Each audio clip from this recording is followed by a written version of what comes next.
Hi everybody, welcome back to CRS 211. We are in the second week, and this week we are focusing on Chapter 3, which is titled Textile Fibers and Their Properties. And within that chapter, what we're going to more specifically talk about is, first of all, the properties of fibers. And what the different properties do is basically allow us to distinguish the different fibers from one another. So we're going to look further into their characteristics and see where those differences are. Additionally, we are going to go more in depth on the concept of serviceability, which we talked about last week. And just as a reminder, that is how the different aspects of fibers can meet consumer needs. So we're going to expand all those different concepts we just briefly touched on last week and figure out more directly how the different properties of fibers satisfy consumer needs. And then finally, we are going to look at fiber identification, which basically allows us to determine, or these are the different ways that we can determine what type of fiber a particular fiber is, and that helps us determine how to classify it. Before getting into the nuts and bolts of fiber properties and getting real specific in that area, I want to just briefly talk about the major primary distinction between the different types of fibers, and that's the difference between natural and synthetic. So natural obviously comes from animal, plant, or mineral sources. They sort of grow on their own out in the environment already. Synthetic fibers, which sometimes you'll hear those referred to as manufactured or man-made fibers, those are created via chemical process. So we as humans are producing them. You're not just going to find them out in the environment somewhere on their own. Historically, natural fibers were the type that were used primarily for most textiles that ended up in consumer products. It wasn't until technology had grown to the point where synthetic fibers could even be developed, and be developed at a lower cost than what natural fibers were costing, and with the ability to create mass quantities of those, that you saw synthetics sort of take over naturals. But and as we progress in time, you'll probably see a little bit more of that continue in that direction as well. But nevertheless, it's when synthetics sort of arrived on the scene and were able to be produced in mass quantities is when they started taking over natural fibers. So just a little bit of history there, just to kind of give you an idea of how the fiber production industry progressed.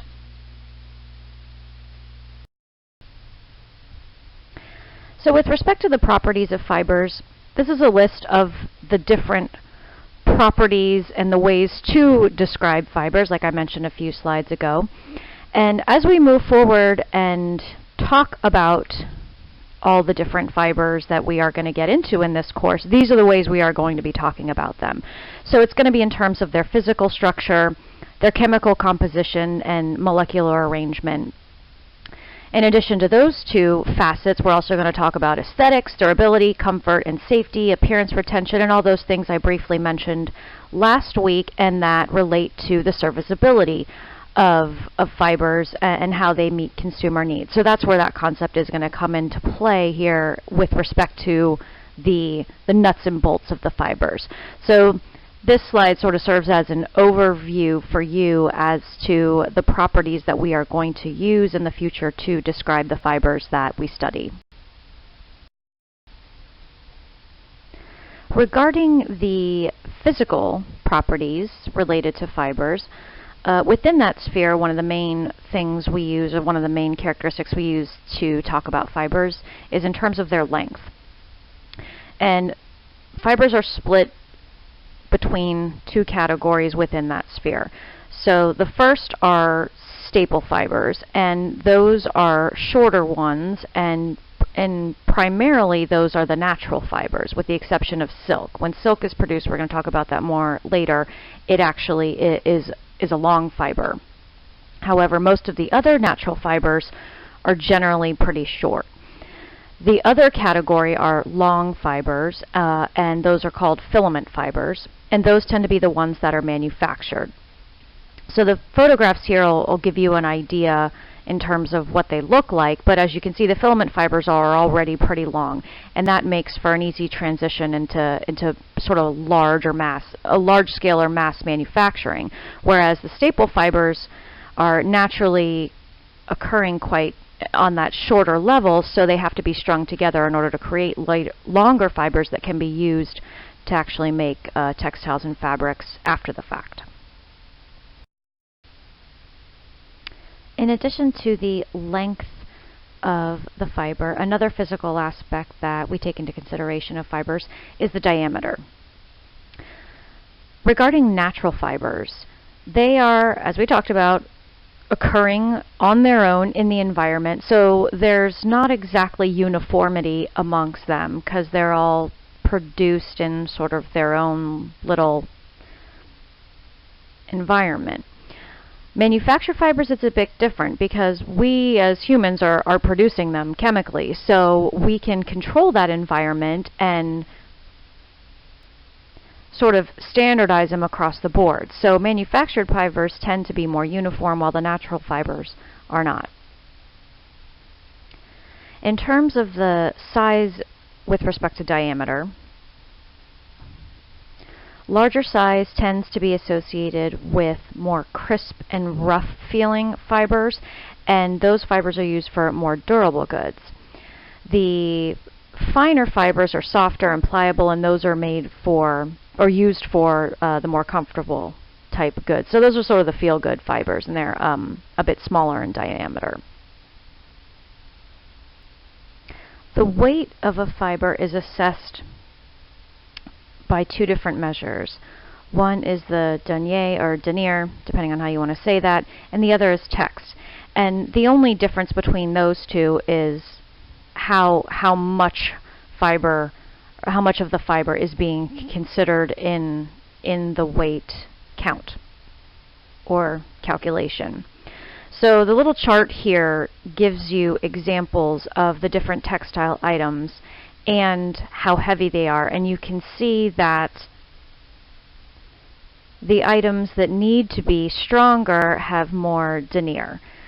So your fine cottons are sort of the lowest.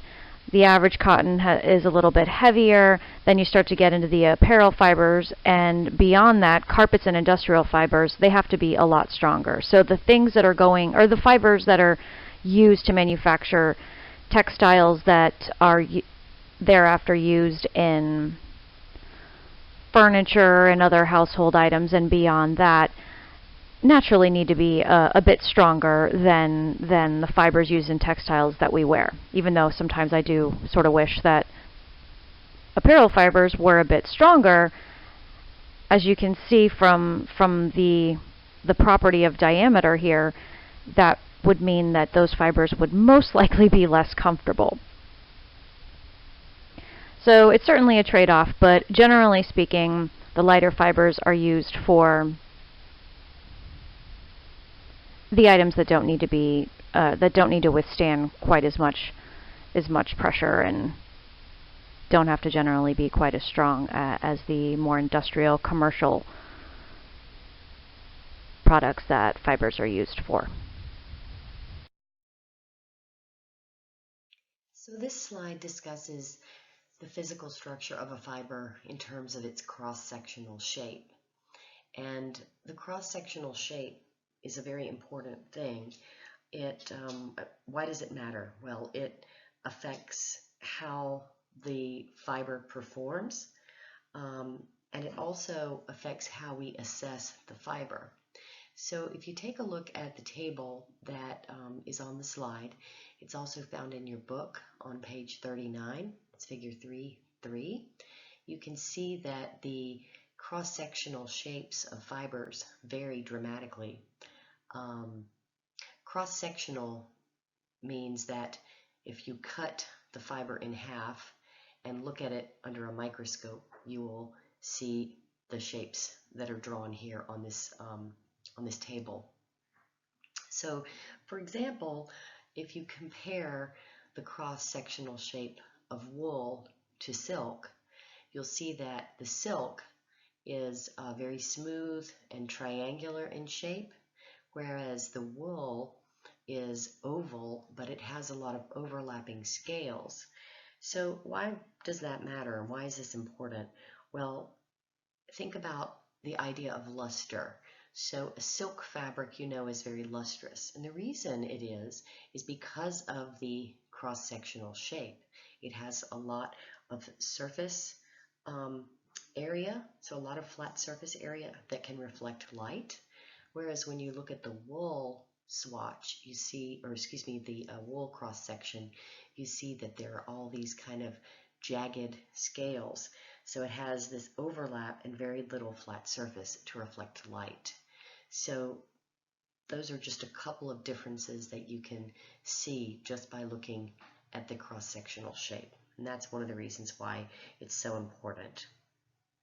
You can also find in the modules section under week 2, there are some microscopic pictures, the actual pictures of cross-sectional shapes of mini fibers. And that might help to illuminate what they look like in real life versus the sketched drawings that you see here. So those are very realistic pictures. So some other physical aspects of fibers are the surface contour and the crimp. Surface contour I was kind of touching on in the last slide, so I'm just going to expand upon it a little bit more here. But again, that is referring to that outer surface of the fiber, and that does affect the comfort, the texture, and the feeling of how a fiber is. So the best example to sort of illustrate this point is, again, the silk versus wool thing. I don't know about you all, but wool sweaters are really, really itchy, and this is the reason why, because the fiber itself has sort of a coarse texture to it versus silk that's much more silky, that's why we get that term, and smooth. And for me, the trade-off of having the wool, which is warmer, and we'll talk about why that is in a second, isn't necessarily worth having that fiber super close to my skin. Now, a jacket is a bit different because you have a lining there, and you're, going to hopefully be wearing something else under your jacket if it's that cold outside that you're wearing a wool jacket. But the surface contour explains why certain fibers just feel better versus others. The crimp in a fiber is referring to whether it has bends or waves. Now, this might be a little bit before all of your time, but there was a period of time when crimping hair was actually popular. It was like when I was growing up. But so it's funny to use this term to describe fibers now, because there was a period of time where people were crimping their hair. But what that's referring to is bends or waves. With the hair crimp, it was more bends, but for our purposes, we're talking about bends or waves in the fiber. This relates to comfort, but it also relates to the warmth of a fiber because those bends or waves end up trapping air. So similar to how, let's say, a wetsuit traps water within it, and your body temperature makes that water warmer there, and that's the water that's the closest to you. It's similar to here with air fibers. So the air is going to be close to your body heat sort of keeps it warm, and you sort of insulate yourself that way. So crimp affects warmth in addition to comfort and resiliency. Here is a microscopic representation of the crimp property.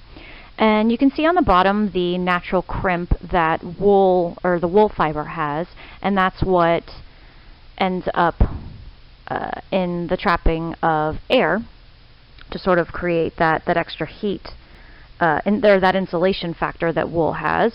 And then on the top you can see that linen really doesn't have a whole lot of crimp. So this is a good example of why wool is warmer than linen, and also why it's a bit more coarse than linen is.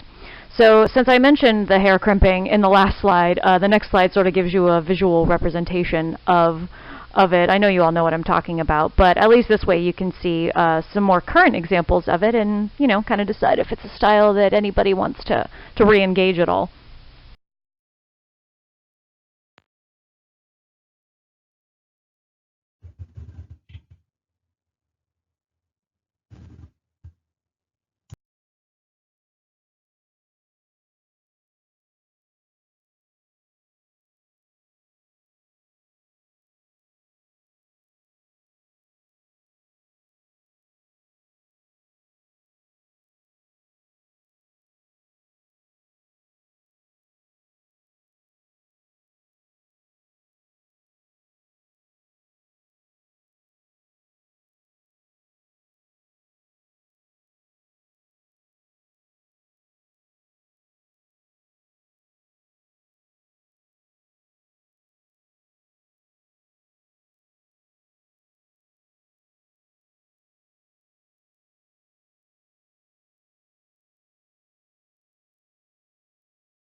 So in addition to the physical structure that we discussed, the chemical composition of fibers is also very important. As you can see from this slide, you see that the fibers are made up of many, many molecules or monomers, and they join together to form a polymer. And that process is known as polymerization. And note that the longer the chains, the greater the fiber strength. What's really important to note is that change can occur based on either stretching or drawing out the fiber or finishing the fiber. There is on page 42, 3.5, you'll see an illustration of this stretching happening. So the chemical composition can be changed by these transitions. So again, when we're discussing fabrics and finishing, you can see that that actually does change the chemical composition of a fiber. The properties we've been talking about up to this point, so the physical diameter and cross-sectional composition and certainly the chemical composition of fibers, those are things that most consumers are going to have not much information or knowledge on. Now those properties directly correlate with the ones we're going to talk about here, but now we're moving into that concept of serviceability and the things that consumers are looking for and how fibers satisfy those needs, because these are the goals that consumers are trying to achieve in consuming these different types of products.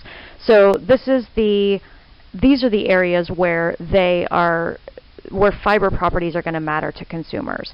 And again, it relates to the stuff we've talked about, but they have no idea why a fabric is lustrous versus not. But now we're going to talk about the resulting serviceable aspect of fibers from those physical and chemical characteristics.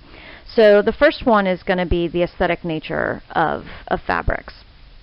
And within that category, cover is important, and that is basically whether or not a fiber is more opaque versus translucent. I'm sure you all have noted with different apparel of yours that certain things can be seen through and certain things not as much. And some of us have unfortunately realized something was see-through when it was too late and we were already out and about wearing it. I'm not sure if that's ever happened to anybody, but certain fabrics lend themselves to more cover and others don't. Cotton tends to be a little more transparent than nylon or polyester. So using an example that's in more of a home commercial industrial setting, let's take curtains. So some curtains are going to allow the light to come through, and that's a curtain that you might want, let's say, in a living room or something like that. And so as a consumer shopping for those types of curtains, chances are you're going to end up with curtains that are made out of something like a cotton. Now, a curtain you want in your bedroom, you're perhaps not going to want as much light coming in there, so you might want an opaque curtain for that. And in that situation, you're most likely to end up with curtains that are made out of a nylon or a polyester. So that's an example of when cover matters and how cover is assessed in relation to the fabrics. Luster we talked about a little bit ago, but that's shiny versus matte. Sometimes, again, consumers are looking for something a bit shinier. Let's say with respect to apparel, you want to, shine in the light a little bit more than other circumstances where you might want to play down the ability of the light to reflect off something. Drape refers to whether or not fabric will be free-flowing versus a bit stiffer, and that actually relates a little bit to comfort as well, at least for me. But drape is important in certain circumstances as well. So that's going to factor into consumer decisions depending on what their ultimate goals are. Texture, we talked about that a bit earlier, using the silk versus wool example. But again, depending on what the fabric or textile is ultimately going to be used for, texture might factor into that decision. And finally, hand, which is the way a textile feels, sometimes even becomes one of the only factors in consumer decision making. We've all been in a store setting where we've been touching the different fabrics that we come across, and if any of you have ever touched a chenille robe or a blanket or something like that, it's almost like you can't stop touching it because it just feels so good to the touch. But again, something like a wool or a linen, not necessarily the case. So how a fabric feels can most certainly play into how serviceable a fabric is in relation to consumer goals. Here are some photographs that demonstrate some of the aesthetic properties we've been talking about. So on the left we have a men's jacket that's high luster. So it's most likely made from a silk or some other fiber that reflects the light really significantly, like that jacket does.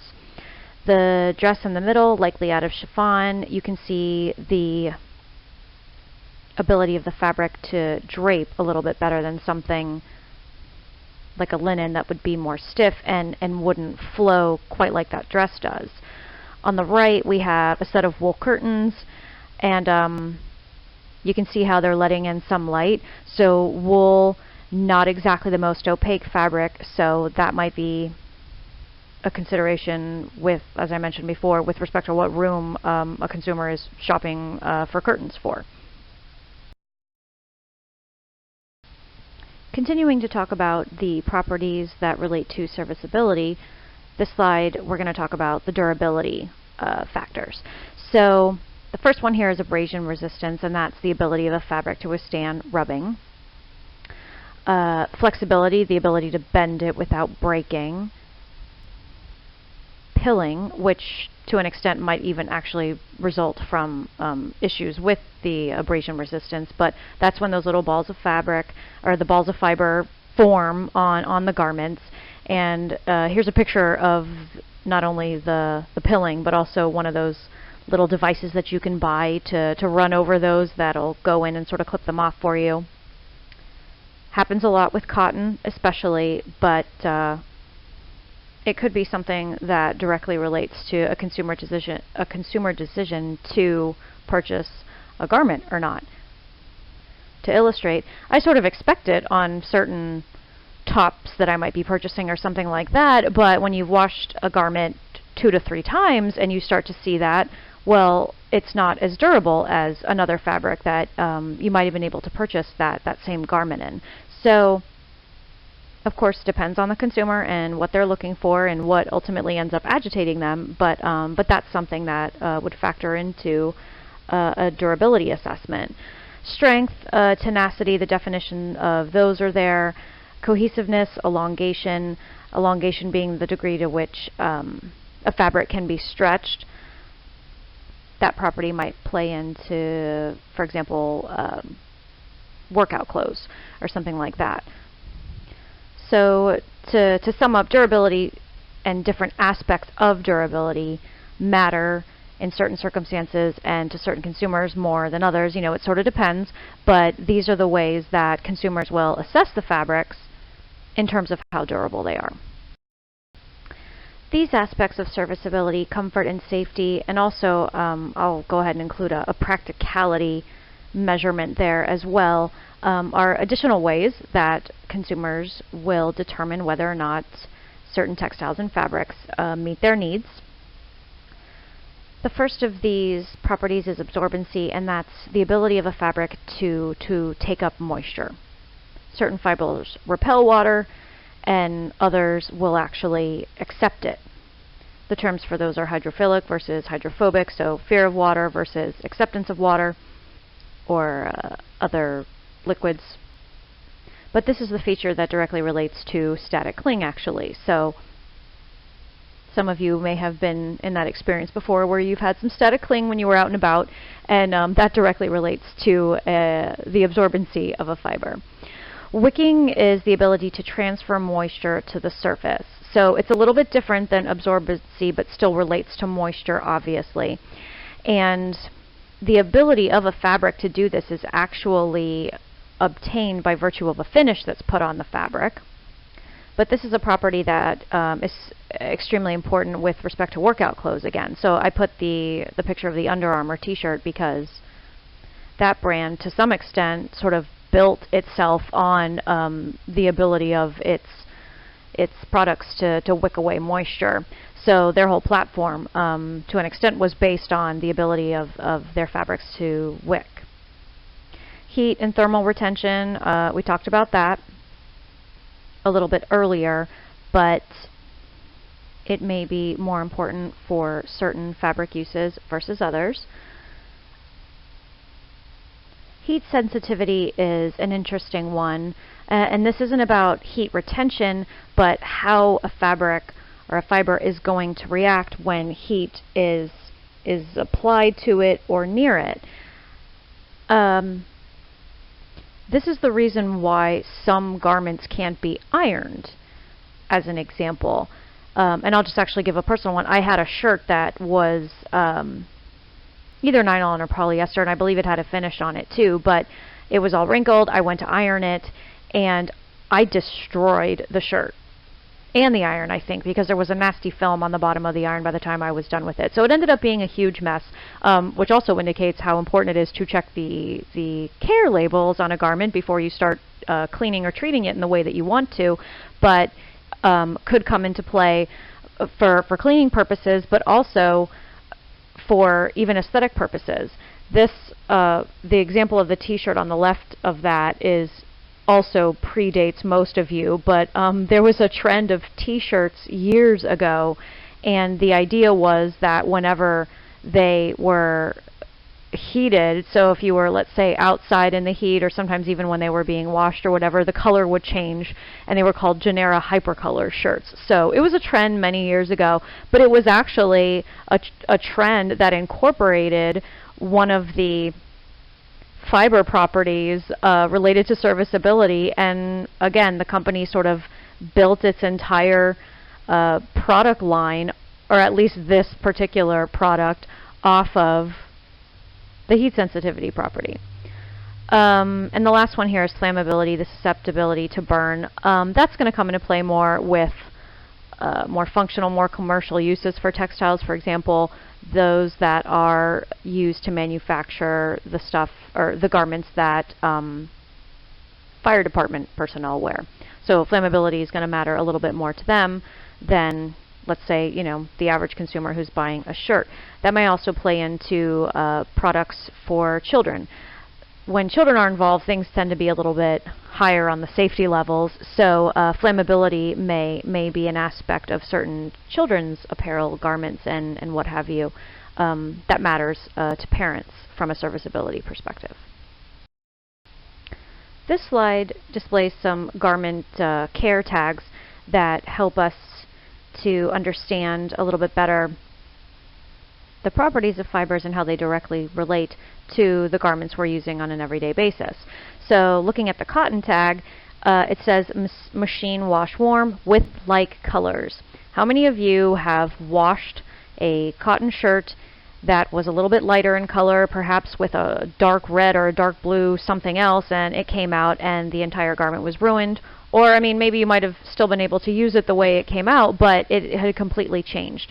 And that's because cotton is a highly absorbent fiber. So if it's in the wash with other garments, it's going to absorb that water and take it in. And if that water happens to be colored by something else, that's how you end up with a completely different garment when you pull it out of the washing machine. Looking at the polyester tag, and in relation to the heat sensitivity topic that I was just talking about on the prior slide, polyester is highly sensitive to heat.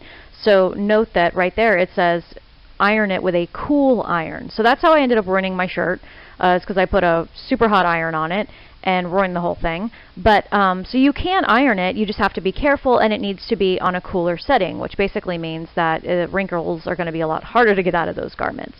But so this sort of just demonstrates how our everyday garments directly relate to the fibers that they're made from.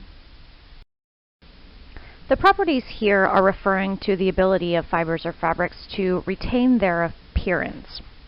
The first one is resiliency, which is the general ability of a fabric to return to its original shape. And here's an example I put: nylon versus cotton. So nylon, when it's manipulated in some way, or stretched out, because we've all sort of seen how when you wash things, for example, they might elongate themselves a little bit during that care process, but when the care is over, the garment goes back to how it originally was, especially when it's nylon. Cotton might be a little bit different. It's not as resilient because it doesn't always return to its original shape. Almost everybody's probably been in a situation where they've had a cotton t-shirt stretch out in some area of it. And actually, sometimes I will purposefully stretch out a cotton t-shirt, like, for example, if it's like just too tight around the neck or something like that, in an effort to make it more comfortable. So I can do that because cotton is not as resilient and doesn't return to its original shape as easily as other fabrics do. Compressibility is referring to the resistance of a fabric to crushing. So one of the best ways to think about this concept is when if you've ever been packing garments into a suitcase.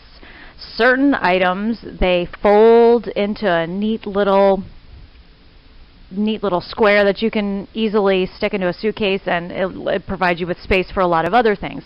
When you pack sweaters and things like that, those are way bulkier and you just don't have as much space, so they're not as easily compressed. Dimensional stability refers to the ability to retain its original size and shape specifically through use and care. So this includes shrinkage resistance and elastic recovery. So it kind of touches on some topics we've already talked about, but yes, certain fabrics will shrink a little bit more than others when you're caring for them, and same thing when you stretch them out. Aging resistance, that's basically in reference to how a fiber or a fabric is going to look after a significant period of time. Sometimes fibers break down after long periods, and they just don't look the same anymore. And if you ever pulled out something from your garment archives, things might look a little bit different later on. Now, natural fibers tend to have a little bit more susceptibility to age than a manufactured fiber such as a spandex. So we've all been in the situation perhaps when we've pulled out a sock or an old pair of underwear, and you hear that weird sound when you stretch out the elastic there. So yes, things do decompose, but certain fibers do so faster than others. These are just some additional serviceability factors that will play into consumer decision making, one of which being resistance of fabrics to chemicals and light.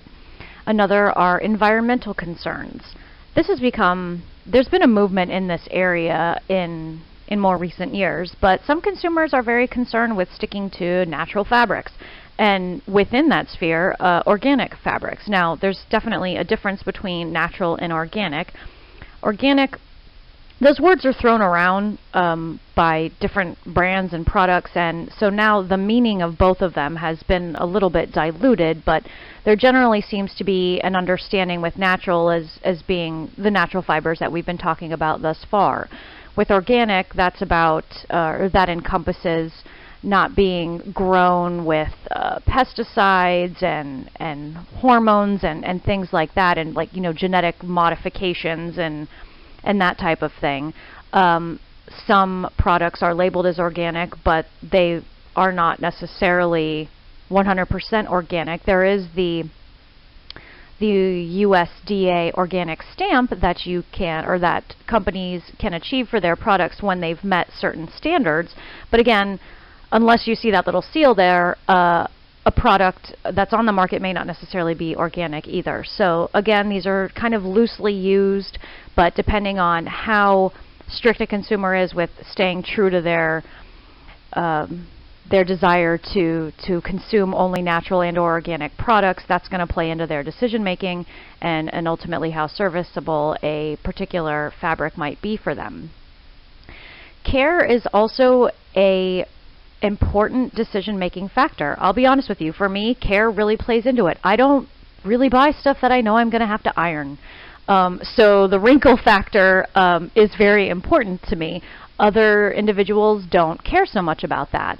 Perhaps some people really don't want to dry clean items, and maybe by virtue of the chemicals that are used in the dry cleaning process, that could be it.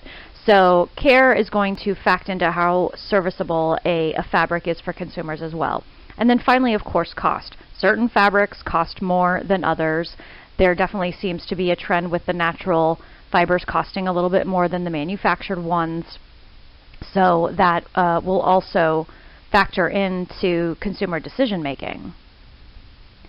There is a little bit of change as far as the natural versus synthetic, high versus low cost, because especially with the push towards more environmentally friendly fabrics and the trends of, let's say, vegetarianism and veganism and that type of thing. So there are many synthetic products now that are costing just as much as the natural fibers. For example, Stella McCartney uses only vegan products in her apparel and accessories. However, they still cost quite a bit in comparison to things that you can find or manufactured by other brands. So it's not necessarily a blanket high cost equals natural, but so you're seeing some changes there, but nevertheless it's still sort of true in certain circumstances. Now that we have reviewed all of the fibers, with respect to the considerations of properties between the fibers that we've just discussed, the following tables give you some additional information and really clarify the fiber properties. So on table 3.2, which is on pages 43 and 44, you can take a look at the fiber properties and how they compare to other fibers. It's really important to be able to compare those properties and ultimately how it would apply to fabrics that these fibers end up in. So you'll want to use this table, refer back to it throughout the semester because there's some very good information here. The other table is fiber ratings of performance. So it walks you through the different fibers and how they perform in some of the different elements of performance that we've discussed, and it rates it from highest to lowest or from excellent to poor, and that can be found on pages 46 and 47, table 3.3. And again, these are really, both of these tables are really good tables to be able to refer back to more thoroughly understand the fiber properties and their performance. With respect to fiber identification, most of the time we have a garment that we've purchased from a store and we know exactly what type of fiber it is. However, there are certain cases where you don't know, or whether you will be challenged to figure out what type of fiber you are working with. And so there are several different ways that you can do that. First is a visual inspection. Obviously, that's a little more difficult because it only gives you certain characteristics. For example, you can see luster. You can untwist the yarn and try to get the staple length of the yarn.